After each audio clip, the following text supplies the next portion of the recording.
So, I was gonna be like, I'm gonna make this video about, like, doing stuff in Japan, like, going out for New Year's Eve. I was gonna make this whole video, and then I was gonna make it after work. But then after work, I, like, went out somewhere with friends, and now it's, like, almost 7 in the morning, so I don't think I'm gonna make a video right now. I think I'm tired. I don't think I'm gonna remember any of the things I was gonna say. This is my second time doing this because my camera went. So yeah, I'm just gonna like make this video like a couple hours from now.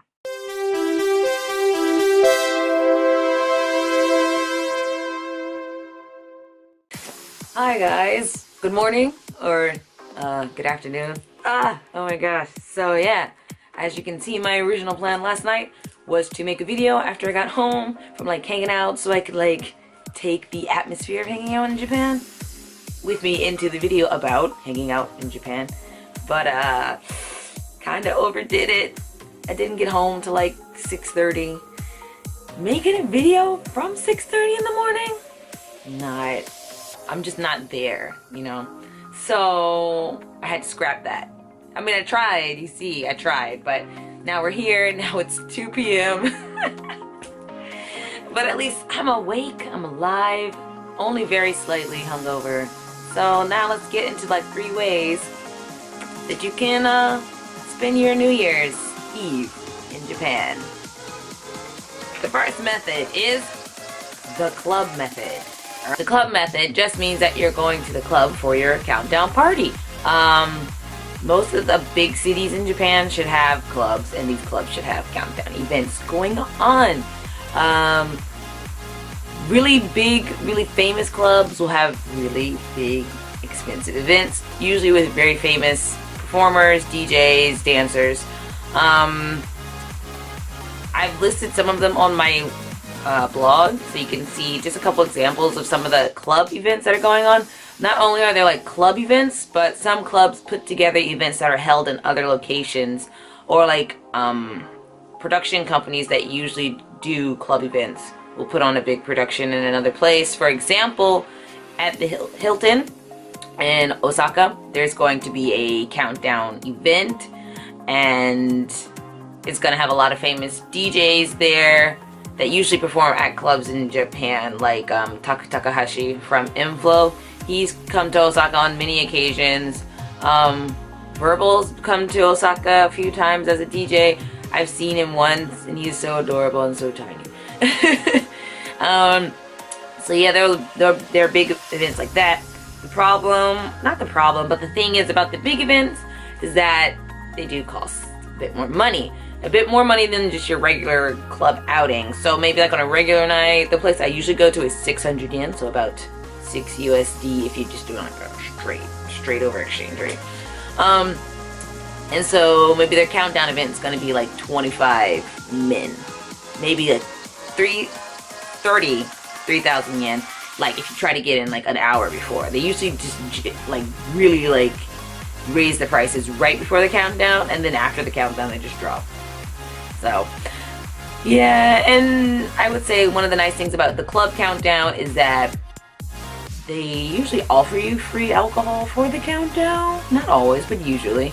So yeah, if you're interested in dancing and drinking and kissing strangers, probably getting mono, go do the club method. I don't know if you're actually, you probably won't get mono. I don't know. Does the kissing still exist?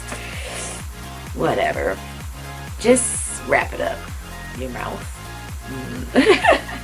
My personal club countdown experience was, I think, only one. What did I do last year? I don't remember. Oh, I was at home tweeting about stuff. Yeah. No, last year I didn't go, but a couple years before that, I did the club countdown, and it was cool. You know, we had a good time. I went to Jewel, which is one of the places listed on my website, so it was one of the cheaper places to go to. They were trying to make people wait outside unnecessarily because they're like, you know, we're busy and you can't come in right now. And it's like, you're not that busy, just let me in. But It was okay. I'm just not feeling proud so much anymore, so I probably won't be doing that method. But if you like hanging out with people and, you know, just getting drunk with people and just having a good time, by all means, try the club method. The second method is the Kohaku method. Alright, so what is Kohaku, you might be asking? Kohaku Tagasen is a Japanese program where they gather all of the biggest musical acts in Japan for one huge live televised live performance.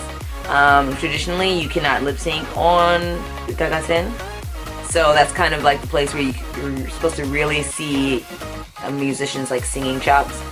But I feel like AKB has completely done away with that rule because there's just so freaking many of them, you can't tell anyway. No, I mean, it's like, so they just get up there, they sing for like 4 hours on live TV, and then they do a countdown at the end, and they all sing at the end, and then you're supposed to vote for a winner, because there's two teams, there's the red team and the white team divided between men and women. It's like a battle of the sexes kind of thing, except it's just not that interesting for me. Only because the Japanese music that I listen to is from the 90s, so they're obviously not popular right now, so I'm not going to see them on Kohaku. But if you're really into Japanese music, current Japanese music, Japanese pop music, idol groups are usually in heavy attendance there. That is where you want to be. If you're looking to watch with other people, I'm sure there is a place you can go where they're going to be playing it. If you don't have a TV, you can try a karaoke place. I do believe that you can just use their TVs to watch stuff, because I know people have gone to karaoke boxes to watch soccer games. So I'm almost certain that if you go to a karaoke box, you can probably just watch Kohaku there if you want to. Go to a friend's house that has a TV, make a night out of it, make a drinking game maybe, like every time they hit a bad note, you take a shot. I don't know. You might get drunk too fast. I'm totally kidding. That was just me. But yeah, the Kohaku method I have tried a couple times because, like I said before, I do not like crowds. So, you know, the idea of being out with a shit ton of people all drunk all night is like not appealing to me. So yeah, I tried the Kohaku method. I've done it with Shota's family, like, because usually you go home for New Year's. And so when we go home for New Year's, we're out in the countryside. There is no clubbing, and there are temples, but usually by that time at night people are drinking, so we're not trying to drive out to a temple to do stuff. So we just stay at home, watch Kohaku, drink, eat oranges, watch the kids struggle to stay awake because they want to stay awake so bad. It's a nice, like, family motivated way to spend the New Year's. I don't dislike it. I just don't find the music all that, like, it's not my style of music usually. So maybe I'll be into 1 or 2 acts, and then the other, you know, 3 hours and 45 minutes, I don't have much to do. So I'm usually just like on Facebook feeling sorry for myself because all my friends are having New Year's Eve parties. Or on Twitter, there is the Japanese English Japan Twitter. I don't know what it's called. It's like Black Twitter, but it's for people that live in Japan on Twitter. So they'll have like English hashtags for Kohaku, and they'll just be tweeting the life out of it. So go to Twitter and look at that tag because it's probably going to be hilarious. Even the Japanese Twitter tag for Kohaku. Watch that. It's probably going to be hilarious. Like, Japanese Twitter is pretty hilarious. So good Japanese practice. Alright, the third method that we're going to discuss today, the spiritual method. Okay, so the spiritual method is pretty straightforward. It's, you know, it has little to do with getting drunk with strangers or watching pop music on TV. It's about visiting the temple at New Year's. Temples are usually open late at night on New Year's because there are various events going on.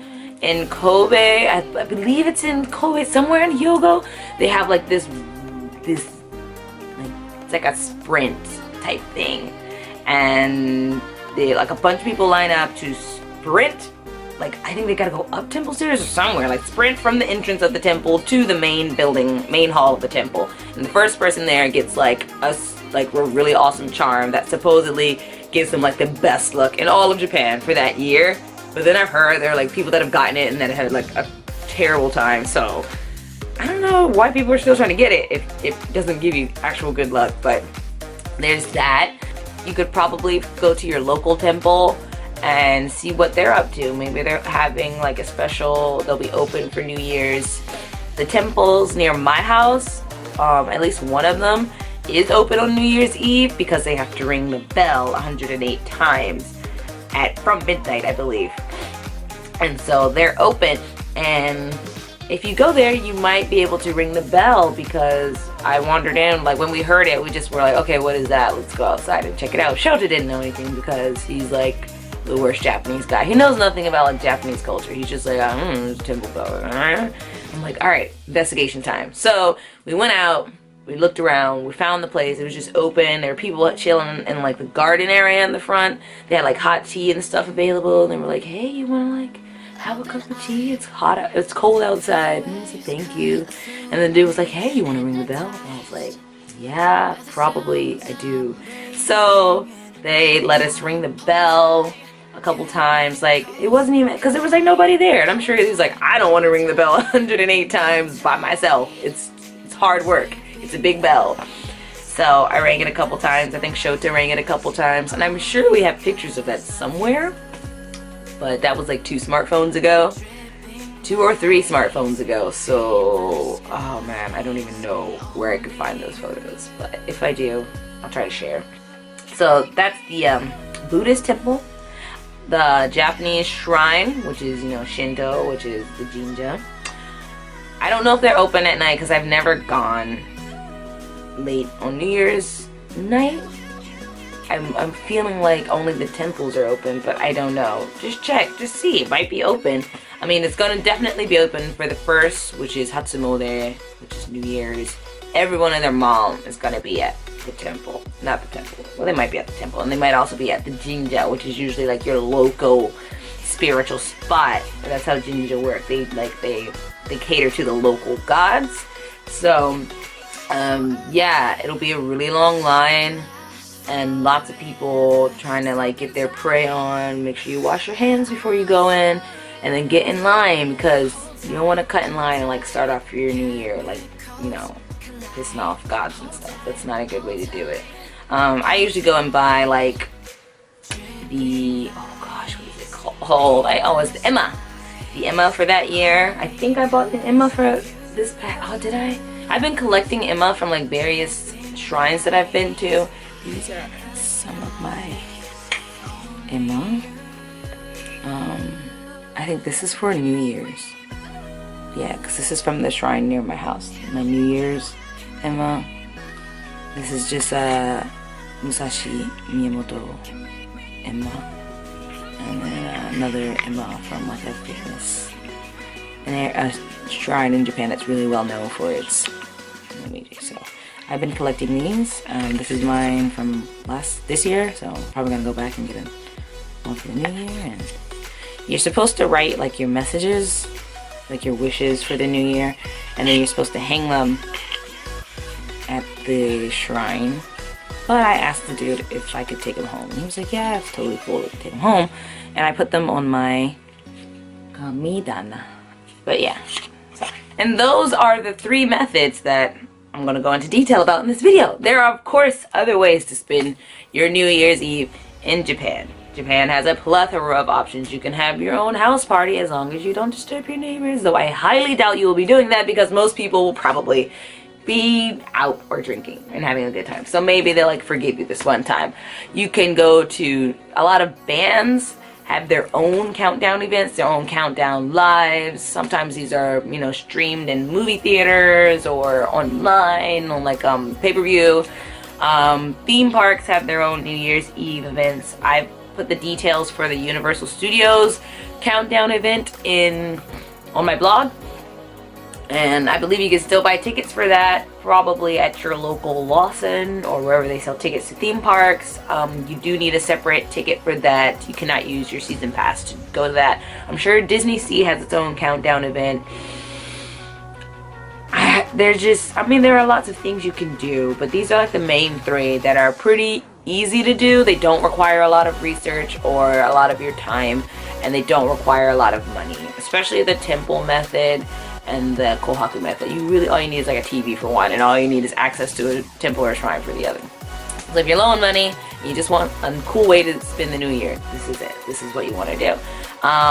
If you have any comments, questions, or concerns, leave them below. I will put the link to my blog, which has direct, like more concrete information about events, only in Osaka because I know jack about Tokyo, so I'm not gonna like give you information about places I've never been to or that I'm not really well aware of.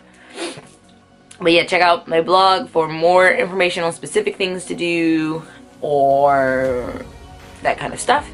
And I'm actually gonna be making another video really soon. My mouth, the words not coming out. I don't know. So yeah, thank you for watching, and I hope you have a very happy New Year's, and let's hope that 2017 is gonna be better. We just want it to be better, right? Oh, look at my crappy pillow. Alright, bye guys! At least I got yours. What does that mean? What does that mean?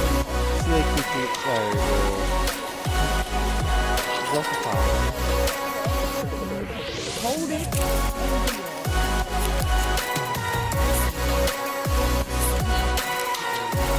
You are 23, I'm 24.